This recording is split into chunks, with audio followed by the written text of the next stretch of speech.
Monday, week 3, January 1998. Go home show before Royal Rumble. Last week we had Owen Hart finally get his hands on HBK and beat him up a little bit after HBK defeated Goldust in the main event, which was a disappointment. Stone Cold defeated Val Venus in the R8 solid match. Mero and Barton defeated Headbangers.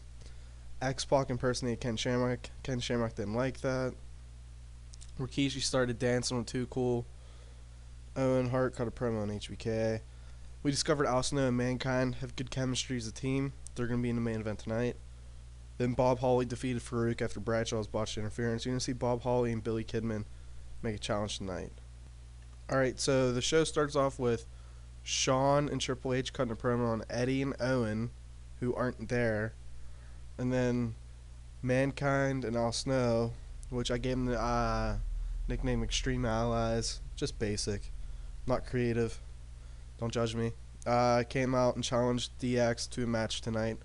That's the main event. From there, we got Rikishi and Too Cool taking on Savvy Vega and Headbangers. Rikishi defeats Thrasher by pinfall. And they do their little skit afterwards. And they start dancing again. Following that, LOD defeated Val Venus and William Regal and Mark Mero was on commentary. And him and Jerry Lawler called good matches together. So, LOD versus Mero and Barton, Royal Rumble. Billy Kidman and Bob Holly, the weirdest tag team ever, challenge APA to a match at Royal Rumble. We'd say APA accepts. Goldust and Ahmed Johnson defeat the Nation here. Rock was on commentary. I think it's interesting Ahmed and Goldust were teaming together. I kind of want to revisit that storyline that they did in real life with Goldust kind of being into Ahmed. I couldn't pause it, sorry. But yeah, I want to do that storyline maybe down the line with Goldust and Ahmed. That's if I decide to turn Goldust heel. I don't know. Goldust is a good babyface, and I'd like to have him on the babyface side of things. After that, Eddie Guerrero cuts promo on Triple H. Chris Candido makes his return, but he loses to X-Pac by a moonsault. Owen here would cut a promo on HBK saying how good it felt to finally start punching him in the face, just punching him in the face, and how like he likes it. He wants to do it more, and that this world title is coming home to Canada. Owen then takes on and defeats Jake the Snake Roberts with submission of the Sharpshooter. But here, we have Mankind and Stone Cold, the two biggest favorites in the Royal Rumble. They're backstage. Mankind's walking towards his match. Stone Cold's just walking. They get face to face, stare at each other, wish each other good luck, and they say you're gonna need just basic babyface confrontation. No insulting, no attacking, none of that. And if this was real life, I'd use the crowd's reaction to this as a way to gauge interest in a potential feud down the line.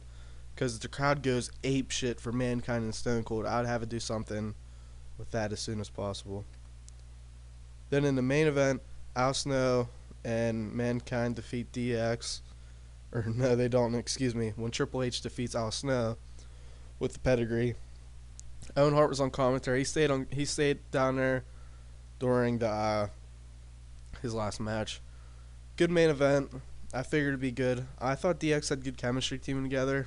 I wish they did. It's a little disappointing, but it is what it is. Here, Owen gets in the ring, but here, HBK puts him in the Sharpshooter, puts Owen in the Sharpshooter to end the show. It doesn't just like Owen runs in the ring, just gets attacked. He gets cheap shot or something. And I can just imagine the crowd booing the shit out of Shawn, having Owen in the Sharpshooter prior to his match with him after Survivor Series. So that's it for this episode of Raw. Basic 80 to 84 range again. I think 84 is starting to become what we want. I can go with 84 as all episodes, because that's what I really like. Alright, first things first, you notice WCW re-signed Booker T. They were offering him like 30 grand a year, and I never really Booker T. I'm not a fan of his too much. I don't know his like WWF or WWE like commentary the past couple of years just really soured me on him. At the time though, he was good, underrated in the game definitely. But let's see how we compare to WCW this week. Oh yeah, you click on here. We defeat WCW, Vader versus Hot Rod main event, Mysterio versus Dragon. I like how that's higher in the show. Because that is a good match, and that deserves to be up higher in the show. Jericho defeats Super Calo. Booker T defeated Jerry Lynn. So forth, so forth. So that's going to be it for this episode. I believe it is 21-16? Yep. Following this episode is going to be WWF 21, WCW 16. Next episode, Royal Rumble. The card, HBK, Owen Hart. Royal Rumble. Eddie versus Triple H. Shamrock versus X-Pac. APA versus Holly and Kidman. And the Royal Rumble match itself. I think I said that twice. But thank you guys for watching. That's it. Thank you.